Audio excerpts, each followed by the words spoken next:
स्वामी रामदेव ये कहते हैं कि चीन और चीनी इन दोनों से हमें बचने की जरूरत है, यानी वो बॉर्डर पार वाले चीनी और खाने वाली चीनी। योग गुरु स्वामी रामदेव हमारे साथ जुड़ चुके हैं। स्वामी जी बहुत बहुत स्वागत आपका। आचार्य बालकृष्ण जी भी आपके साथ दिखाई दे रहे हैं, आपका भी बहुत स्वागत। बहुत बहुत प्रणाम मीनाक्षी जी, आपको भी, और प्रदीप जी आपको भी, और सौरभ जी आपको भी। एक बार पूरे पतंजलि योगपीठ की ओर से आपको स्वाधीनता दिवस की 78वें इस आजादी के पूरे जोश में, जुनून में, स्वाधीनता के अंदर डूबे हुए पूरे पतंजलि योगपीठ की ओर से आपको बहुत बहुत अभिनंदन, बहुत बहुत शुभकामनाएं।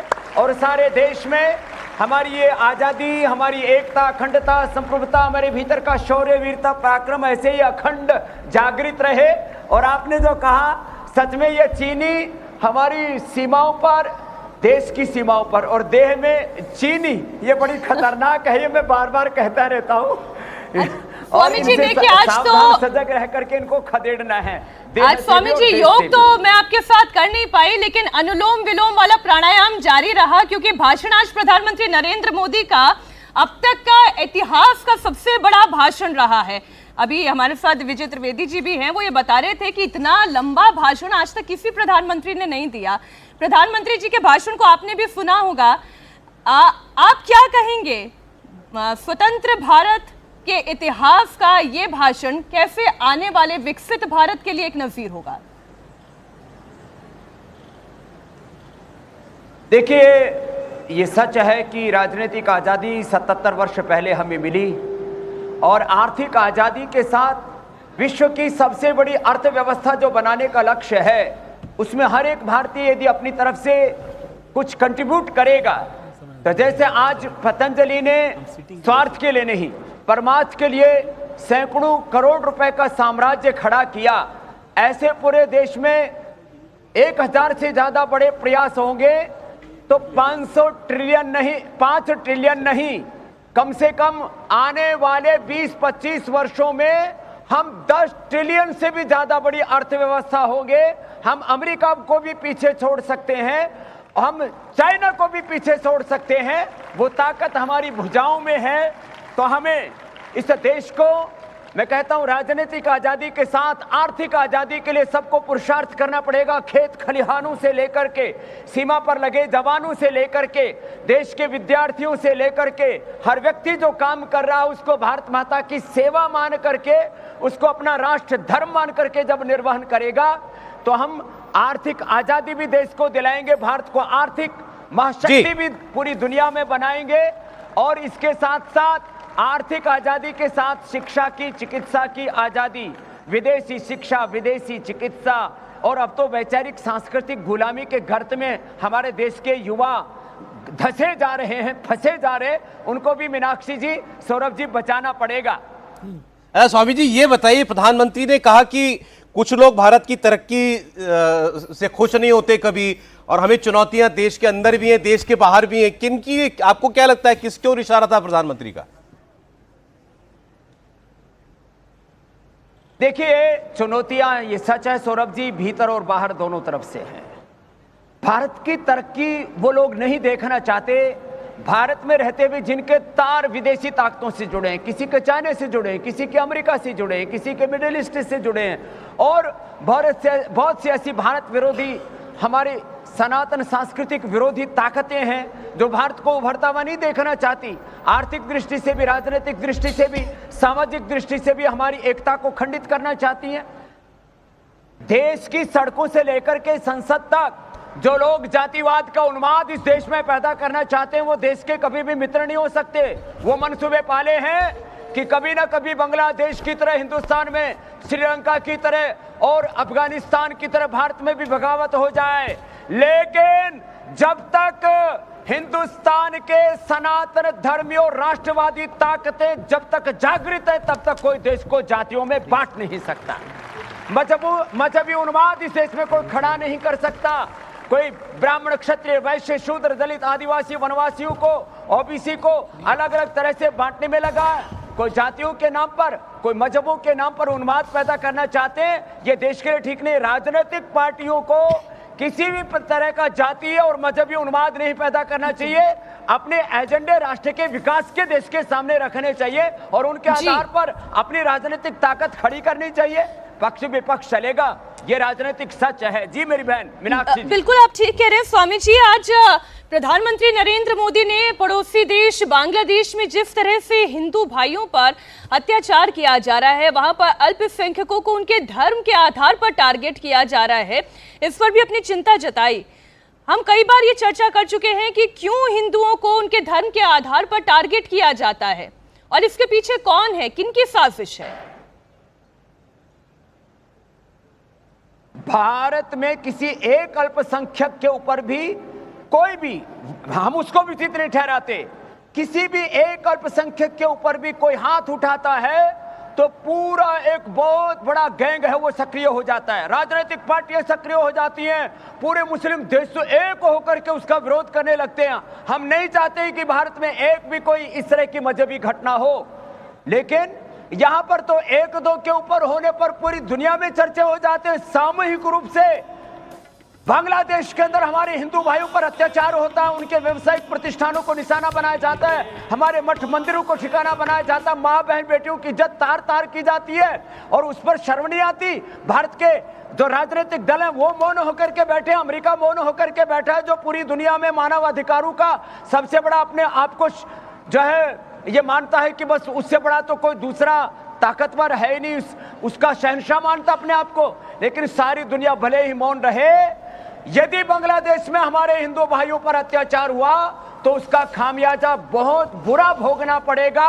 यह आज हमारे प्रधानमंत्री ने भी जता दिया है और ये 100 करोड़ से ज्यादा हिंदुस्तानियों की तरफ से हम भी बोल रहे हैं। लेकिन हमारी सेना भी सक्षम है, भारत भी सक्षम है और बांग्लादेश में रहने वाले हमारे हिंदू भाई भी इतने कमजोर नहीं हैं। ये अत्याचार तो तुरंत रुकने ही चाहिए मीनाक्षी। बिल्कुल बिल्कुल आप ठीक कह रहे हैं स्वामी जी। देखिए बाहर अल्पसंख्यकों पर अत्याचार है, लेकिन हमारे देश में ही बहन बेटियों पर कैसा अत्याचार होता है और उस पर कैसे राजनीति खेली जाती है, ये तो आपके भी सामने है। कोलकाता में एक डॉक्टर बेटी के साथ इतना जघन्य अपराध हो गया और उस पर पॉलिटिक्स हो रही है।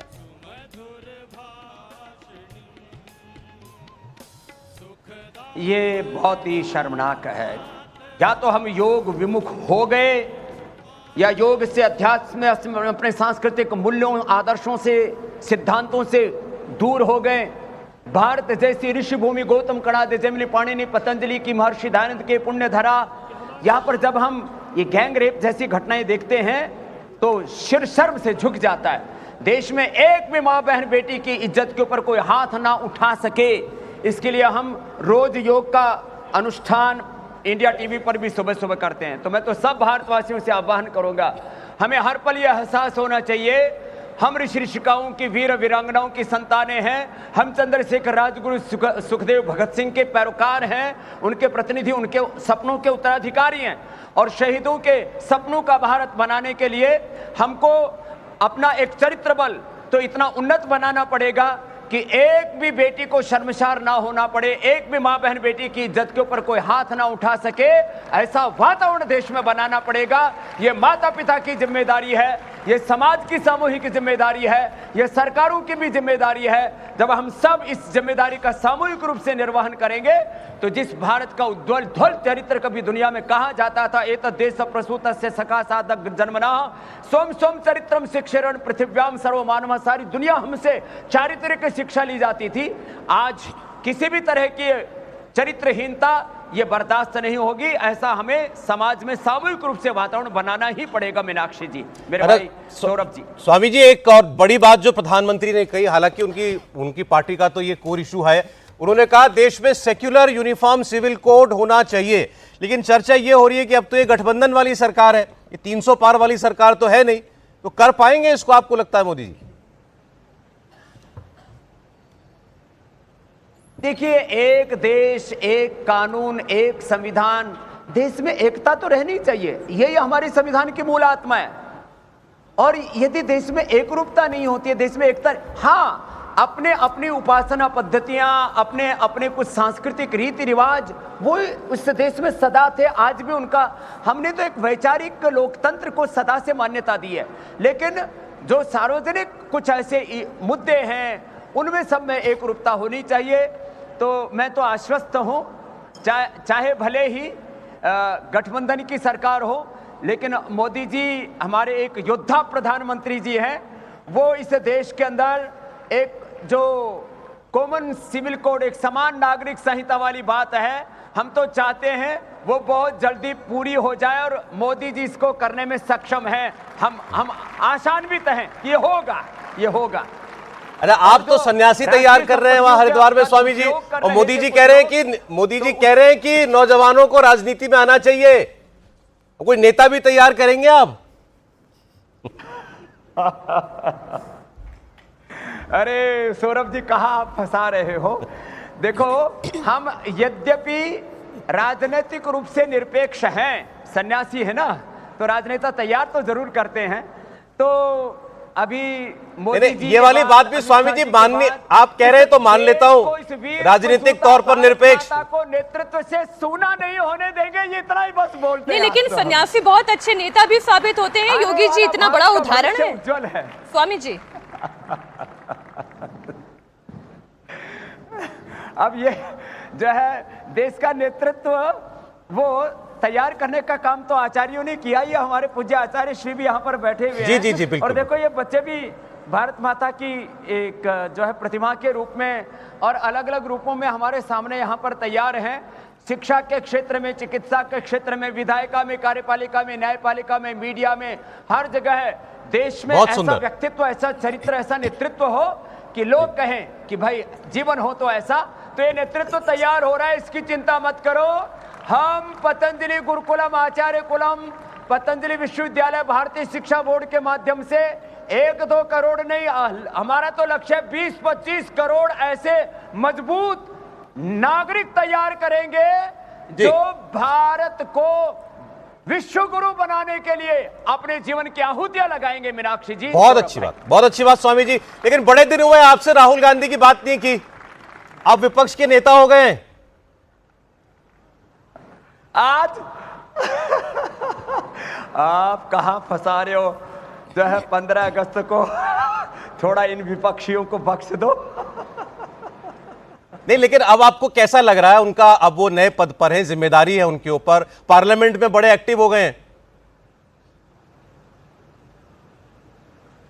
देखो, यदि आप ईमानदारी से मुझसे पूछें तो no comments about Rahul Gandhi और प्रतिपक्ष। क्यों? ये तो है ईमानदारी की बात। बाकी राजनीतिक नेतृत्व की बात की जाए तो देश के प्रधानमंत्री नरेंद्र मोदी जी का व्यक्तित्व एक हिमालय जैसा है।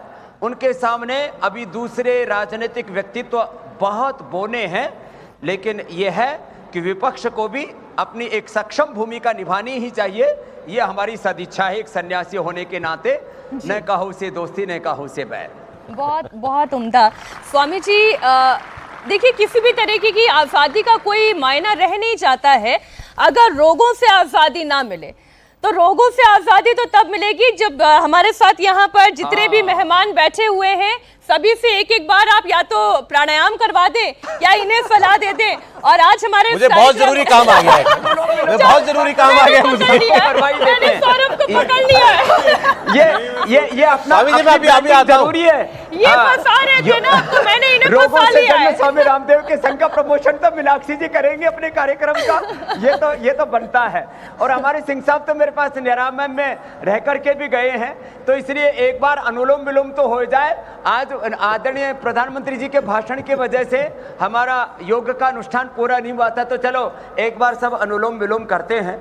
और ये सच है कि अनुलोम विलोम करते करते हमारे सांसों में, हमारे मन में, प्राणों में, चित्त में, चेतना में योग धर्म, राष्ट्र धर्म सर्वोपरि है। योग प्रेम, राष्ट्र प्रेम सर्वोपरि है। सौरभ ने तीन सवाल पूछे आपसे, मैं आपको उकसा रही हूँ तो इसे आप प्रोवोकेशन ही समझ लीजिए। सौरभ ने तीन सवाल आपसे पूछे, आपको फंसाने की उन्होंने कोशिश की। तो जो जाल इन्होंने आपके लिए बिछाया था, अब आप एक जाल इनके लिए बिछा दें। केवल अनुलोम विलोम से काम नहीं चलेगा। देश के प्रधानमंत्री भी मुझसे ये कह चुके हैं कि मीनाक्षी जी, आप तो योग करिए, अच्छी बात है, लेकिन जरा सौरभ को भी कहिए शीर्षासन कर दो।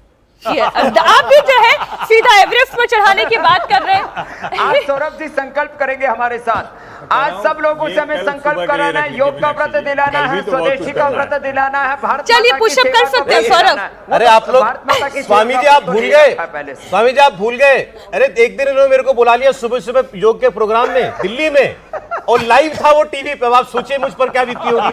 और पूरा इन्होंने कराया सर, सारे आसन कराए मुझसे। मतलब ये कराना चाह रहे थे, मैं तो स्वामी जी एक दंड तो करा लीजिए, एक दंड तो करा लीजिए। नहीं, ये तो स्वामी जी का मतलब बड़प्पन था कि आपको बुलाया और आपको चलो भाई कराया। सौरभ जी इतना तो बनता है, चलो ये तो कठिन आसन करेंगे, चलिए, चक्रासन चलिए। करो। और बच्चों आप जो है वो पूर्ण चक्रासन करो, तो विश्व मिलो मुझे इस प्रोग्राम के बाद। नहीं नहीं, अरे मैं आपका साथ यहीं पे दूंगी, लेकिन माइक उतार के दूंगी। चलिए तो भाई हमारा, अरे मीनाक्षी कल हाँ देखो ये सौरभ जी इतना तो कर ही लेंगे। देखो योग की बिना बात बनेगी। स्वामी जी, योग और सहयोग से ही राष्ट्र आगे स्वामी जी अगर मैं साड़ी में योग कर सकती हूँ तो ये कम से कम वृक्षासन कर सकते हैं। स्वामी जी खामखा नुकसान हो जाएगा, क्या क्यों आप। हाँ ये वृक्षासन तो करेंगे। देखो इधर लीजिए, इतना कर लिया मैंने। चल रही है एडवांस आसन। ये बच्चों ने तो क्या वृक्षासन किया है साहब। इस पौधे को अभी थोड़ा सा जल देने की आवश्यकता है। नहीं ज्यादा जल हो गया है। मैं खड़ा हूं, देख लीजिए, ऐसा नहीं। जल कहीं जलजला ना हो जाए। तो मैं एक बार सौरभ जी के लिए ताली बजा दो, उन्होंने हमारी बात को आदर दिया, गौरव दिया, और ऐसे ही देश आगे बढ़ता रहे। प्रधानमंत्री जी ने मुझे भी कहा था, मीनाक्षी को भी कहा, आप तो सालों से कह रहे हैं मैं कुछ करूंगा। अब एकता, स्वाधीनता, समानता रहे, मेरे देश में चरित्र की महानता रहे।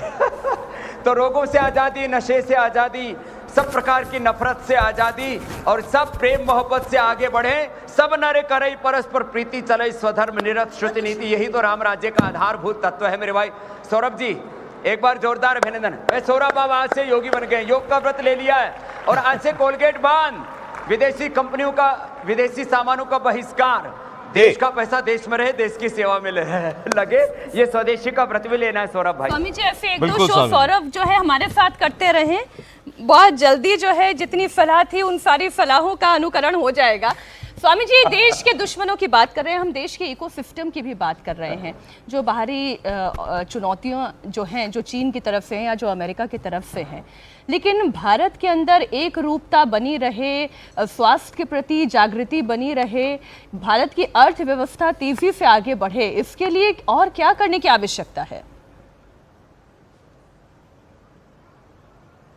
तो देखिए, एक तो इसके लिए कुछ हमें नए ऐसे इनिशिएटिव लेने पड़ेंगे कि हम भी यूनिलीवर से बड़ा ब्रांड, हम भी यहाँ पर नेस्ले से बड़ा ब्रांड, पीएनजी से बड़ा ब्रांड खड़ा कर सकते हैं। हमारे यहाँ के बच्चे आईआईएम में, आईआईटी आदि में पढ़ते हैं, और फिर वही विदेशी कंपनियों के चूर्ण चटनी बेचने में, उन्हीं के नूडल बेचने में, टूथपेस्ट साबुन बेचने में लग जाते हैं। तो इसके लिए एक चाहिए शौर्य, एक वीरता, एक पराक्रम, एक साहस, एक बड़ा रिस्क लेने की हिम्मत, जज्बे से देश आगे बढ़ता है।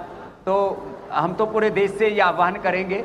वैसे हमने तो ये योद्धा यहाँ पर तो तैयार कर दिए हैं, हमारे ये योद्धा तो उसके लिए प्रतिबद्ध हैं, संकल्पित हैं। पूरे देश में भी ये जुनून जागना चाहिए कि हमें देश के लिए कुछ बड़ा कंट्रीब्यूट करना है, और इसी में हमारे जीवन की सार्थकता है। मीनाक्षी जी, स्वामी जी आपने समय दिया, और बहुत अच्छा लगता है जब भी आपसे चर्चा होती है, इतनी ऊर्जा मिलती है, और हंसी मजाक तो हुआ ही आज। मेरा बहुत पुराना ये जो नहीं, आपकी हंसी हुई, मेरा मजाक हुआ। नहीं, ऐसी बात नहीं है, सभी ने आपको बहुत मोटिवेट किया है।